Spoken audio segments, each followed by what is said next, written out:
മലയാളികളെ soft food കഴിപ്പിക്കാൻ പഠിപ്പിച്ച ഒരു ഫുഡ് ബ്രാൻഡ്. ഒരു പലചരക്ക് കടയിൽ നിന്ന് തുടങ്ങി ഇന്ന് കേരളത്തിലെ ഓരോ അടുക്കളയിലെയും പ്രിയപ്പെട്ടതായി മാറിയ ഒരു food brand. The story of Ajimi food products. I am medicine.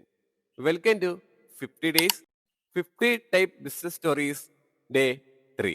90കളുടെ കാലഘട്ടത്തിൽ കോട്ടയം ഈരാട്ടുപേട്ടയിലാണ് Ajimi food products KK Abdul Khader എന്ന വ്യക്തി സ്റ്റാർട്ട് ചെയ്യുന്നത്.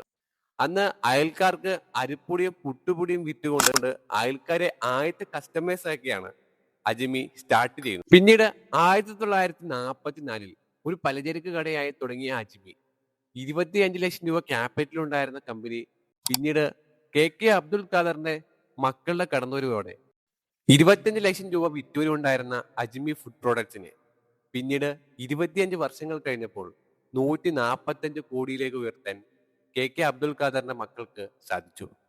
ഇന്ന് പല രാജ്യങ്ങളിലും വെയർ ഹൗസ് ഉള്ള കേരളത്തിലെ ഓരോ അടുക്കളയിലും പ്രിയപ്പെട്ടതായി മാറിയ ഒരു ഫുഡ് ബ്രാൻഡാണ് അജിമി. അജിമി നമുക്ക് വേണ്ടി മുന്നോട്ട് വെക്കുന്ന ഒരു കാര്യമുണ്ട്. Starting A one day A small thing, but one day that small thing will be grow your life.